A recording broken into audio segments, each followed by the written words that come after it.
నమస్కారం sir. No. Sir Mangalagiri ఈవీఎంలు ఉంచిన స్ట్రాంగ్ రూమ్ ఉంటుంది కదా సార్, అక్కడ జగన్కి సంబంధించిన సెక్యూరిటీ ఒక మీటింగ్ ఏర్పాటు చేసుకున్నారన్న వార్త వస్తుంది. మరి ఈ వార్తల్లో నిజమవుతుంది. ఇదే సీన్ చంద్రగిరిలో కూడా రిపీట్ అయిందంట. మరి దీనిపైన మీ ఒపీనియన్ సార్? ఇప్పుడు స్ట్రాంగ్ రూమ్ భద్రత మీద తెలుగుదేశం క్యాంప్ ఆందోళన వ్యక్తం చేస్తుంది. ఓకే. దీనికి ప్రధాన కారణం ఏంటంటే రెండు సంఘటనలు జరిగాయి.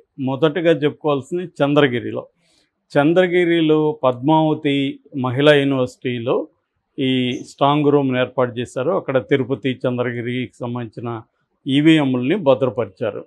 సో అక్కడ ఆ ఈవీఎంల దగ్గర భద్రత సరిగా లేదని ఎవరో చెబితే వాళ్ళ కార్యకర్తలు అక్కడ తెలుగుదేశం చంద్రగిరి అభ్యర్థి పులవర్తి నాని అక్కడికి వెళ్ళాడు. ఆ సందర్భంలో అతని మీద దాడులు జరిగాయి. వాళ్ళ గన్మెన్ ధరణి అనే ఒక గన్మెన్ ఉన్నాడు. ఆయన చివరికి గాల్లో కాల్పులు జరపాల్సి వచ్చింది. అప్పటికి కూడా వాళ్ళు చెదిరిపోలేదు.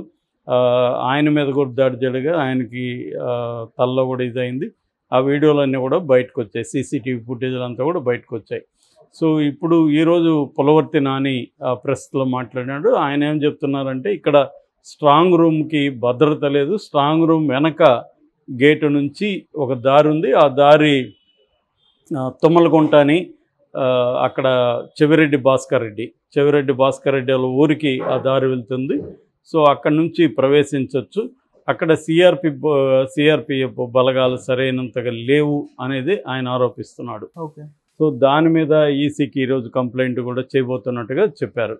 సో ఇదొక వాళ్ళకి టెన్షన్ కలిగించే అంశం.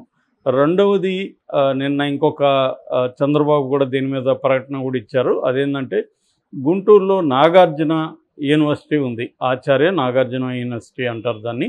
సో ఈ ఆచార్య నాగార్జున యూనివర్సిటీలో ఇంజనీరింగ్ కాలేజీలో గుంటూరు నియోజకవర్గానికి అంటే ఎంపీ నియోజకవర్గానికి సంబంధించిన అన్ని ఎమ్మెల్యే నియోజకవర్గాలకు సంబంధించిన ఈవీఎంలని అక్కడ భద్రపరిచారు.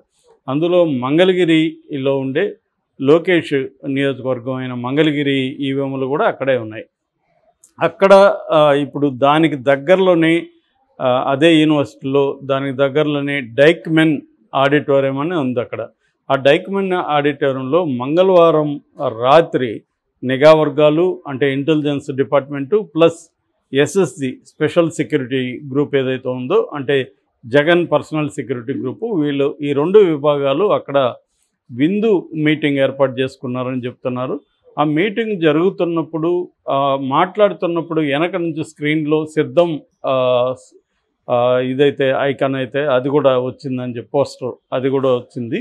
సో ఇది ఎందుకు జరిగింది అంటే వీళ్ళ మీటింగ్ ముందే ఉన్న సిద్ధం మీటింగ్ అక్కడ జరిగిందా, వీళ్ళది ఎలా అసలు పర్మిషన్ ఇస్తారు, ఎవరిచ్చారు దీనికి పర్మిషను, ఎందుకంటే అక్కడ దగ్గరలో ఎటువంటి సమావేశాలు జరగకూడదని ఒక నిషేధం ఉంది.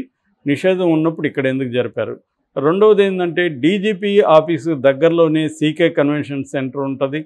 తర్వాత ఏపీఎస్పీ బెటాలియన్ హాల్ ఉంది. అక్కడ ఆ రెండిట్లో దగ్గర జరుపుకోవచ్చు. ఇక్కడ ఎందుకు జరిపారు అన్న ఇది కూడా ఉంది. దీంతో ఎప్పుడైతే చంద్రబాబు వీళ్ళందరూ స్పందించారో అట్లాగే కొన్నూరు అసెంబ్లీకి సంబంధించిన తెలుగుదేశం అభ్యర్థి ధూళిపాల నరేంద్ర ఈసీ కంప్లైంట్ చేశారు. దాంతో ఈసీ కలెక్టర్లు ఎస్పీని అలర్ట్ చేసింది. వాళ్ళిద్దరు హుటాహుటిన వేణుగోపాల్ రెడ్డి అండ్ తుషార్ డూడి ఎస్పీ, వేణుగోపాల్ రెడ్డి ఏమో కలెక్టరు, ఇద్దరు కూడా హుటాహుటిన వెళ్ళారు. అక్కడికి వెళ్ళి 10 మీటర్ల దూరంలో సెక్యూరిటీని ఏర్పాటు చేశారు. దాని తర్వాత దాని చుట్టూ ఒక వలయంలాగా కూడా ఏర్పాటు చేశారు. చెక్ పోస్టుల్ని చుట్టూ ఏర్పాటు చేశారు. దాని తర్వాత మామూలుగానే అక్కడ సిఐఎస్ఎఫ్ సెక్యూరిటీ ఉంది. సిఐఎస్ఎఫ్ అంటే సెంట్రల్ ఇండస్ట్రియల్ సెక్యూరిటీ ఫోర్స్. దాంతోపాటు ఇప్పుడు అదనంగా 90 సిఆర్పిఎఫ్ 90 మెంబర్స్ని పెట్టారు. దాంతోపాటు ఒక 100 మంది లా అండ్ ఆర్డర్ పోలీసును కూడా అక్కడ పెట్టారని చెప్తున్నారు. అట్లాగే సీసీటీవీల ఫుటేజ్ అంతా కూడా పరిశీలించారు కలెక్టర్ అండ్ ఎస్పీ. అక్కడైతే ఏ రకమైన ఇబ్బంది లేదు. బట్ వీళ్ళకి ఎవరు పర్మిషన్ ఇచ్చారు, ఇలా ఇవ్వడం కరెక్టా అన్న ఇదైతే జరుగుతుంది అనేది వీళ్ళు ఇప్పుడు చెప్తున్నారు. దీనికి వైసీపీ సమాధానం ఏంటంటే దానికి అసలు వైసీపీ పార్టీకి ఏం సంబంధం, అది పోలీసు వ్యవహారం, అక్కడ రెండోది అది సిద్ధంతో అది ఎప్పుడుదో అది ఇంతకు ముందుది మా ఎన్నికలు మండే జరిగితే మండే పోయి అక్కడ సిద్ధం సభ ఎందుకు పెడతారు కాబట్టి అది ఎప్పుడుదో దీన్ని లింక్ పెట్టి వీళ్ళు అనవసరమైన ఆందోళన క్రియేట్ చేసి డైవర్ట్ చేయడానికి ట్రై చేస్తున్నారు.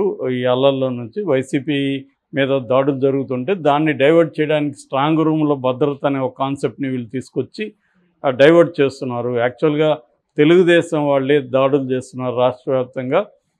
దీనికి ఎలక్షన్ కమిషన్ దోహదం చేసి హెల్ప్ చేస్తుంది. ఎందుకంటే ఎక్కడైతే పోలీస్ ఆఫీసర్లని ఎలక్షన్ కమిషన్ చివరి నిమిషంలో మార్చారో సిఏలు కావచ్చు, ఫర్ ఎగ్జాంపుల్ సిఏలు తిరుపతి నియోజకవర్గంలో 5 మందిని ముందు రోజు రాత్రి మార్చారు. సో ఎక్కడైతే మార్చారో అక్కడే ఎక్కువ తెలుగుదేశం వాళ్ళు వైసీపీ వాళ్ళ మీద దాడులు చేస్తున్నారు. సో దాన్ని డైవర్ట్ చేయడానికి ఈ స్ట్రాంగ్ రూమ్ భద్రత అనే కాన్సెప్ట్ని తీసుకొచ్చారు. స్ట్రాంగ్ రూమ్కి సెంట్రల్ ఫోర్సెసే కాపులా ఉంటాయి కాబట్టి సెంట్రల్ ఫోర్సెస్ కాపులా ఉన్నప్పుడు దాన్ని స్టేట్ పోలీసులు వెళ్ళి చూసే పరిస్థితి ఉండదు. సో అంత ఈజీ కాదు, ఎలక్షన్ కమిషనర్ పర్యవేక్షణలో ఉంటాయి. సో దానికి ఎవరైనా ఎనీ పొలిటికల్ పార్టీ అక్కడికి వెళ్ళే పరిస్థితి ఉండదు. కావాలని వీళ్ళ దాడుల్ని డైవర్ట్ చేయడానికి ఈ స్ట్రాంగ్ రూమ్ కాన్సెప్ట్ని తీసుకొస్తున్నారు అనేది ప్రధానంగా వైసీపీ వాళ్ళు చేస్తున్న ఆరోపణ. అంటే ఇక్కడ మనకి కౌంటింగ్ స్టార్ట్ అయ్యే వరకు కూడా ఈ 2 ఆరోపణలు ఉంటాయి. నేను 2-3 సార్లు ఆల్రెడీ చెప్పినట్టుగా, ఎందుకంటే ఎవరికి కూడా కంప్లీట్ కాన్ఫిడెన్స్ లేదు మనం అబ్సల్యూట్గా మనం మెజారిటీ వస్తుందని ఎవరికి లేదు. ఇది ఎన్నికల ముందు నుంచి ఇదే వ్యవహారం నడుస్తుంది. సో ఎన్నికల ముందు కూడా అబ్సల్యూట్గా మన వైపే ప్రజలు ఉన్నారని కంప్లీట్గా నమ్మకంతో చెప్పే పరిస్థితి లేదు. ఎందుకంటే టైట్ సిచ్యువేషన్ ఉంది. అందుకని మనం దాదాపు ఒక 50 రకాల సర్వేలు వస్తే కూడా 25 సర్వేలు వైసీపీకి, 25 సర్వేలు టీడీపీకి ఉన్నాయి తప్ప అబ్సల్యూట్ మెజారిటీ సర్వేలు ఒకే పార్టీ స్వీప్ చేస్తుందని ఎవరు చెప్పట్లేదు. సో ఈ ఎన్నికల తర్వాత కూడా అదే పరిస్థితి. పోలింగ్ పర్సంటేజ్ దాదాపు 2% పెరిగింది. 80.66 వచ్చింది ఈసారి. 81.66 వచ్చింది. లాస్ట్ టైం 79.8% వచ్చింది. అంటే దాదాపు 2% పెరిగింది. కాబట్టి పెరిగిన దానివల్ల తెలుగుదేశం వస్తుంది. ఎందుకంటే 2019లో కూడా 77 నుంచి 79కి పెరగడం అనేది అప్పుడే అన్నారు. దానికి తగినట్టుగానే ఉన్న గవర్నమెంట్ పోయి వైసీపీ ప్రభుత్వం వచ్చింది అనేది తెలుగుదేశం వాళ్ళు సమర్థించుకుంటూ ఉన్నారు. కానీ దీనికి వైసీపీ వాళ్ళు కూడా కౌంటర్ వేస్తున్నారు. వైసీపీ వాళ్ళు ఏం చెప్తున్నారంటే 1990లో 2004లో రాజశేఖర రెడ్డి అధికారంలో ఉన్నాడు. 2009లో 2004 కంటే పర్సంటేజ్ పెరిగింది. అప్పుడు కూడా ఇలాగే అన్నారు. 2009లో కూడా రాజశేఖర రెడ్డి రాడు, తెలుగుదేశం వస్తుందని అందరూ మాట్లాడారు. దానికి పర్సంటేజ్ ఎగ్జాంపుల్ కూడా చెప్పారు. మరి మళ్ళీ రాజశేఖర రెడ్డి రాలేదా? అట్లాగే 2014 కంటే 2019లో దేశంలో పర్సంటేజ్ పెరిగింది. మోడీ రాడన్నారు, మరి మోడీ వచ్చాడు కదా అనే ఎగ్జాంపుల్స్ వీళ్ళు చూపిస్తున్నారు. సో 2 రకాల ఎగ్జాంపుల్స్ ఉంటాయి. ఒక పర్సంటేజ్ పెరిగినంత మాత్రాన అధికార పార్టీకి వ్యతిరేకంగా పెద్ద ఎత్తున ఓట్లేశారని అనుకోలేము. అట్లని తగ్గినంత మాత్రాన అధికార పార్టీని మళ్ళీ ఎంచుకుంటారని కూడా అనుకునే పరిస్థితి లేదు. ఏదేమైనా అల్లర్లు జరుగుతున్నాయి.